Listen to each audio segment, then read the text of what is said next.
Hello friends, welcome to my channel. पिछली video में हमने जो है सैडलर आयोग 1917 डिस्कस किया था और उसी सीरीज़ में आज हम हार्टोग कमेटी, सप्रू समिति और वुड अबाउट रिपोर्ट को डिस्कस करेंगे। तो चलो वीडियो स्टार्ट करते हैं। सबसे पहले बात करते हैं हार्टोग कमेटी की। हार्टोग कमेटी आई थी 1929 में। इसके अध्यक्ष थे सर फिलिप हार्टोग और इसकी स्थापना की थी साइमन कमीशन के द्वारा और इसका उद्देश्य था शिक्षा की स्थिति की जांच करना। और उस समय जो वायसराय थे लॉर्ड इरविन थे। लॉर्ड इरविन का कार्यकाल है 1926 से लेकर 1931 तक, 1926 से लेकर 1931 तक। तो बात यह है कि जो है साइमन कमीशन आया था 1927 में, 1927 में। तो इसने जो है कहा कि जो है आप जो है शिक्षा पे एक रिपोर्ट तैयार कीजिए। तो इसने हार्टोग कमेटी ने जो है एक रिपोर्ट तैयार की 1929 में, जिसे हार्टोग कमेटी कहा जाता है। इस रिपोर्ट में जो है कुछ पॉइंट्स रखे गए थे जिनको आज हम डिस्कस करेंगे।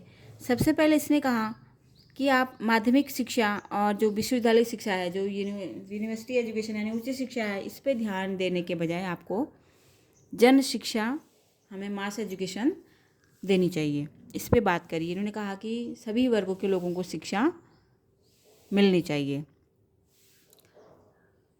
और इसने कहा कि प्राथमिक शिक्षा पे जोर दिया जाए। इसने प्राथमिक शिक्षा पे उच्च शिक्षा यानी माध्यमिक शिक्षा या उच्च शिक्षा के बजाय प्राथमिक शिक्षा पे जोर दिया जाए।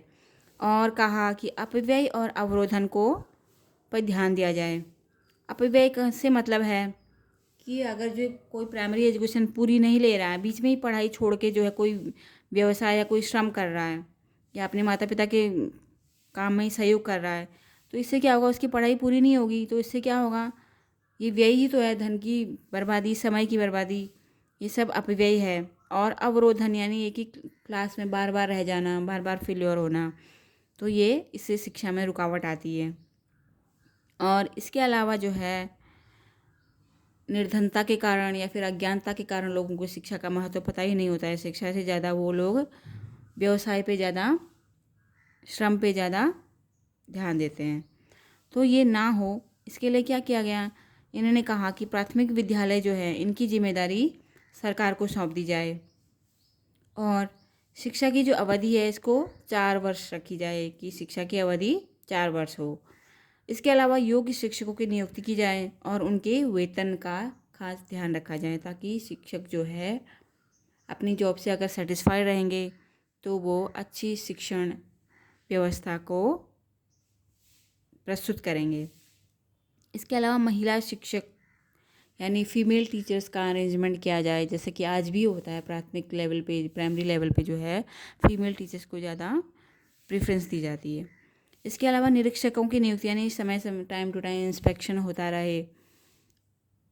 शिक्षक जो है सही तरीके से शिक्षा प्रदान कर रहे हैं नहीं, अपने जॉब को सही तरीके से एग्जीक्यूट कर रहे हैं या नहीं, या फिर बच्चों तक, छात्रों तक सही तरीके से शिक्षा पहुंच रही है या नहीं, उन्हें लाभ मिल रहा है या नहीं, इन सब का ध्यान रखने के लिए टाइम टू टाइम निरीक्षकों की नियुक्ति की जाए, निरीक्षण किया जाए। इसके अलावा हाई स्कूल स्तर पर जो है वैकल्पिक विषय यानी छात्रों पर कोई बर्डन ना रही, वो अपनी रुचि, कार्य क्षमता के हिसाब से जो है विषयों का चयन कर सके। इसके अलावा व्यावसायिक शिक्षा पर जोर दिया जाए। वोकेशनल एजुकेशन यानी जो बच्चे जो है मैट्रिक के बाद जो अगर पढ़ाई में जो है कोई बच्चे अगर पढ़ाई में वीक हैं या फिर, तो उनके लिए जो है व्यावसायिक शिक्षा की व्यवस्था की जाए, ताकि उन्हें भी रोजगार मिल सके। और उच्च शिक्षा में यानी विश्वविद्यालय शिक्षा में केवल योग्य छात्रों को ही प्रवेश दिया जाए। और इन सुझावों के आधार पर 1935 में जो है एक केंद्रीय शिक्षा सलाहकार बोर्ड यानी CABE कैप का गठन किया गया। इसके गठन से क्या हुआ, ये टाइम टू टाइम जो है केंद्र सरकार और राज्य सरकार को समय टाइम टू टाइम निर्देश देती रहती थी, शिक्षा से संबंधित सलाह देती रहती थी, सुझाव देती रहती थी।